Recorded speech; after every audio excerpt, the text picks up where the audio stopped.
kita hadir dan kita ngajukan pertanyaan tuh. Kita waktu itu kan belum ada, masih kamera-kamera ini, belum ada HP tahun 2000 berapa ya, 2009 atau 10 waktu itu.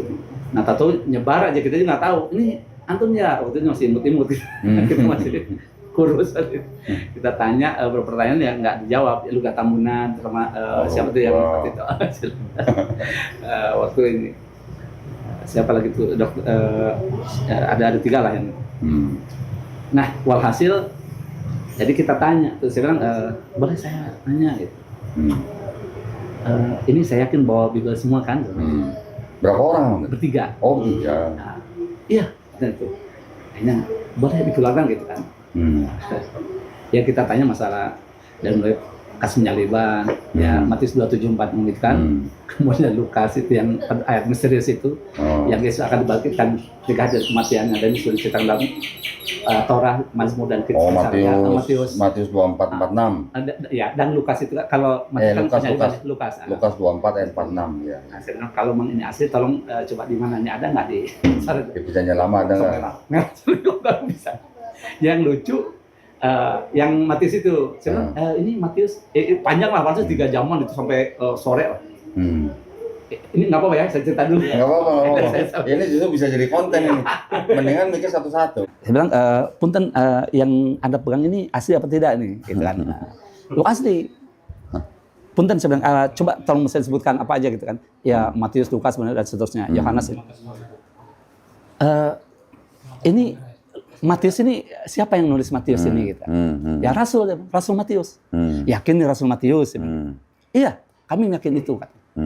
Dan itu disaksikan diam-diam, saya undang nih suruh RT, ada Ustadz Dede Budiman saksikan kan, suruh seolah-olah bertamu. Bahkan kalau yang ini tuh tetangga duduk masih di rumah sana Abah ya, di rumah sebelah tapi menyaksikan gitu. Jadi mereka datang duduk ngobrol lah. Jadi ada saksi hidup sampai sekarang masih ada yang nyaksiin. Saya tanya, kalau ini Rasul Matius yang nulis, coba tolong saya bilang, Anda buka di Matius yang ketika Yesus pergi, nampaklah seseorang bernama Matius tengah duduk di rumah cukai. Saya baca itu dia kaget. Demi Allah itu kaget. Loh, gini lah. Ternyata berbeda nih. Di 3 Bible itu beda. Yang satu di kantor. Yang satu di rumah cukai. Saya pun baru tahu waktu itu. Saya polos aja taunya di rumah cukai gitu kan. Jangan-jangan yang dipegang sama itu yang terjemahan Dunia Baru. Nah, bisa jadi. Jadi gini, loh, dia nengok kan satunya. Apa di situ? Rumah cukai? Enggak, di sini di kantor. Tengah duduk di kantor katanya. Saya bilang, loh beda ya gitu. Iya, sampai bingung. Nah, ini yang ada pengak aja kok beda. Saya bilang, gimana nih yang lainnya? Saya bilang gitu, kok beda? Satu rumah cukai, satu kantor ya. Satu kantor, satu rumah cukai. Akhirnya, nah, saya bilang, mohon maaf. Ketika Yesus pergi, nampak seorang Matius dengan tengah duduk di rumah cukai.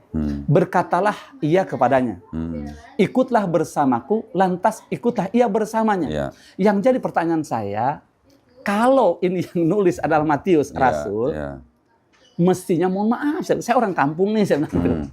Tapi sedikitnya pernah belajar lah tata bahasa. Kata ganti iyahnya itu kan kata ganti orang ketiga. Assalamualaikum. Nah, ini ponakan, Ustaz Mukhlis. Kata ganti orang ketiga gitu kan.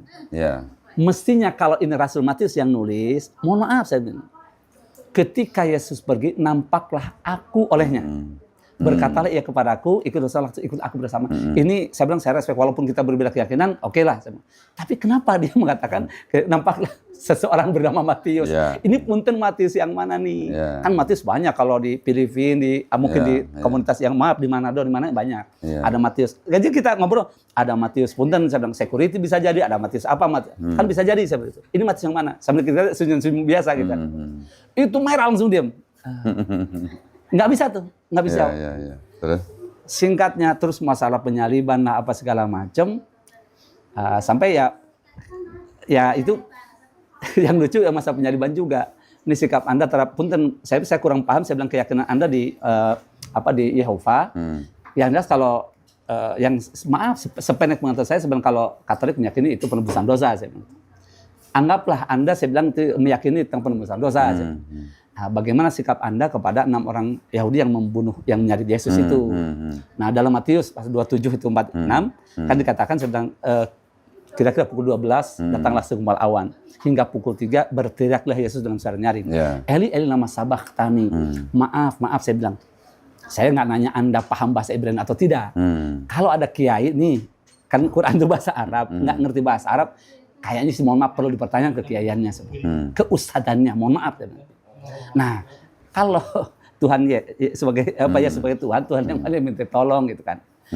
Kemudian bagaimana sikap, mohon aja saya bilang jawabannya, bagaimana sikap orang Kristiani, mungkin dalam hal ini Katolik atau entah Anda termasuk yang berkeyakinan, ya jelas Protestan tuh kontradiksi saya bilang ini. Dia bingung tuh, karena mungkin dia anggap kampung kita kan pakai kaos di bawah gunung gitu kan. Nah walhasil dia bilang, saya bilang, bagaimana sikap Anda tuh yang ini kepada 6 orang yang menyalib ini, itu kan yang menyalib Yesus. Apakah dianggap sebagai pahlawan? Kalau di Katolik kan mestinya saya bilang itu jadikan pahlawan, saya bilang itu karena mereka dengan nyalibnya itu kan tertebuslah dosa-dosa mereka tuh ini. Nah saya tidak paham nih, Anda termasuk yang mana? Yang jelas Anda memang tidak punya tidak punya salib juga, tidak ini. Nah itu dia diam tuh, nggak jawab. Ujung-ujungnya gitu, termasuk masalah Trinitas apa segala macam kita, kami beda, kan dia ternyata tidak sama dia. Kami dari, nggak Anda dari mana dulu nih, Nehemia apa? Anda belum jawab gitu kan? Ya kami dari saksi-saksi Yehova.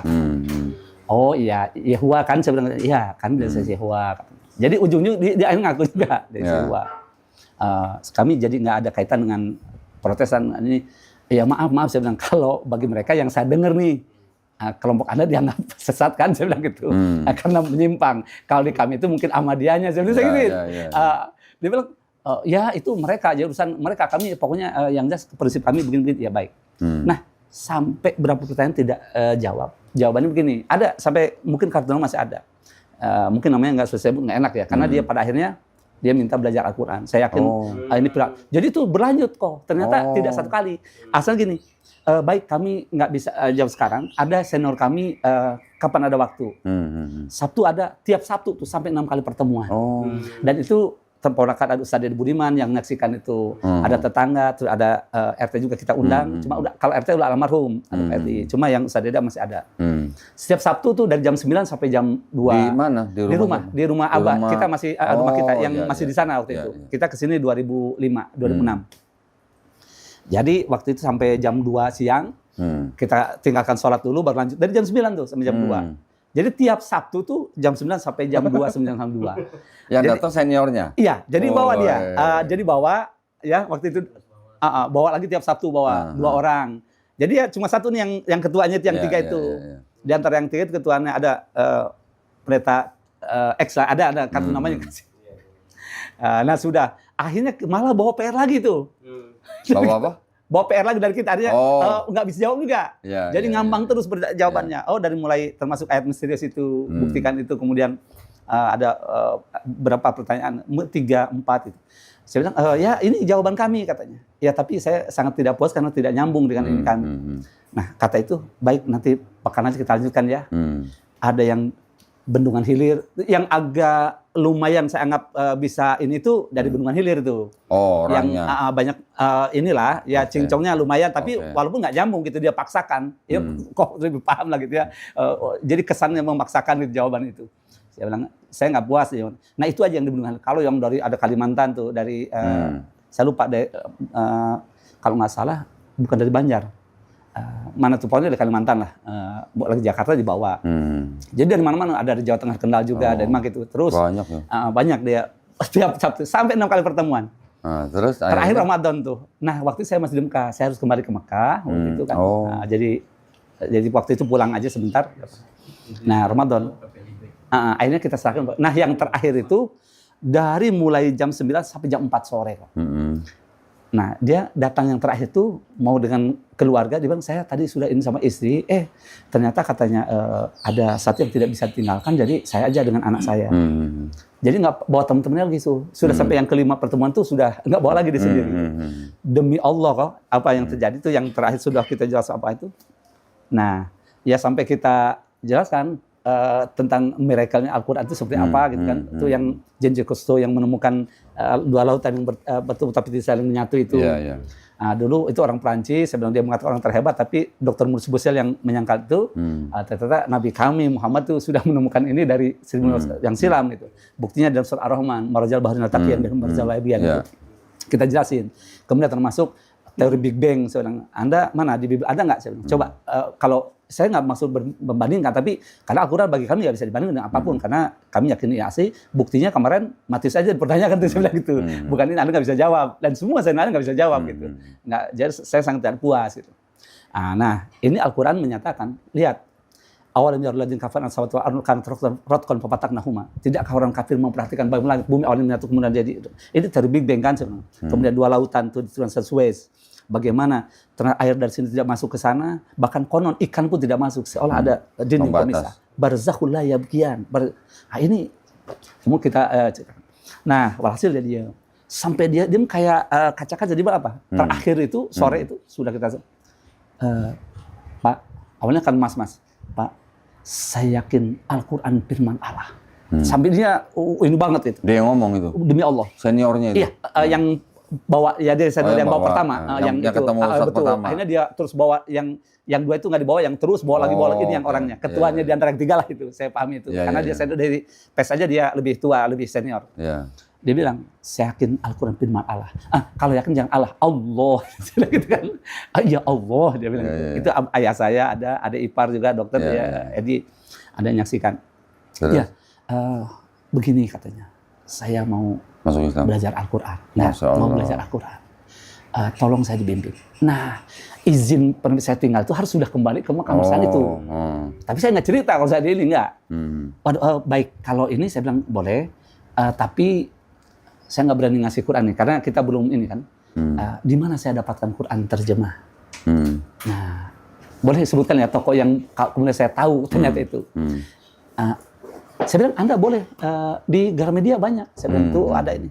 Apa dia bilang? Maaf. Nah, ini nggak apa-apa saya ceritakan. Saya nggak bisa kalau di Gramedia. Karena banyak orang kami di situ. Awalnya kok sorry itu saya biasa kalau buku nggak ada di situ. Semenjak tahu itu, ya saya cari toko buku yang ini gitu kan. Nggak berani lagi tuh di situ. Karena itu orang kami. Jadi dari dia bocorannya. Jadi mereka kenal saya. Tolong kalau ada. Oh baik, kalau begitu saya bilang ada. Tuh kalau di sana di Wadisongo, di Jakarta di apa? Karena kita belum paham di ini kan. Saya di sana tinggal di ini. Wah, oh gitu ya. Jadi saya kaget baru tahu kalau Gramedia itu punya. Nah, karena dia bilang itu orang kami yang ini kata. Jadi kami. Makanya pantas juga begitu ada. Tentang kristolog apa kekristenan lah. Ini segala macam itu. Saya baru paham. Oh baik kalau begitu. Nanti gini. Saya antar nanti ke PPIB, Pusat Pengamat Islam. Nanti saya kasih alamat paling tidak. Akhirnya saya hubungilah PPIB. Saya kasih ini kontaknya apa Pusat Pengamat Islam itu. Mereka juga datang ke sini. Gitu. Ini ada orang ini nanti mudah-mudahan ini. Nah karena waktu itu saya kembali dan saya nggak pulang kan jauh di sana.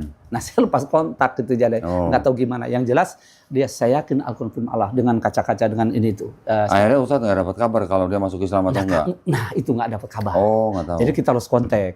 Karena waktu itu kan kita belum ada HP kan masih yang lempar anjing pakai yang gede itu. 2000 kan masih baru ini. Yang kalau lempar anjing kain-kain. Gede. Jadi kita juga apalagi ngaji di sana kan nggak ketat juga, nggak punya ini kan di asrama kita. Nah walhasil kita lost contact. Nah cuma waktu itu dia sudah 6 kali pertemuan. Nah dia saya yakin Al-Quran firman Allah. Kalau sekarang ini Ustaz, masih ada nggak kelompok mereka di sini? Nah semenjak itu kita tanya nggak pernah ya ada kedengaran. Tapi di perumahan. Nah suka ada bersuara itu. Nah kalau ini Mas Halim bilang katanya ada yang orang bule ya? Orang bule. Orang Australia. Rumahnya Amerika. Rumahnya di mana? Centronia. Saya rencananya pengen datengin, pengen temuin saya. Nah, saya kan dengar dari Mas Halim bahwa di Sentul ini ada yang namanya Piagam Sentul katanya. Iya, betul. Nah, bisa tolong ceritain nggak, Ustaz?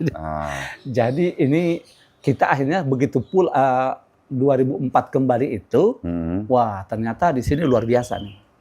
Nah, sementara masyarakat, mohon maaf itu ya, di sini kan yang tadi itu Jadi jangankan untuk buka-buka ini gitu kan. Jadi tertutup lah. Banyak pesantren-pesantren itu mungkin masih memegang ini yang dulu.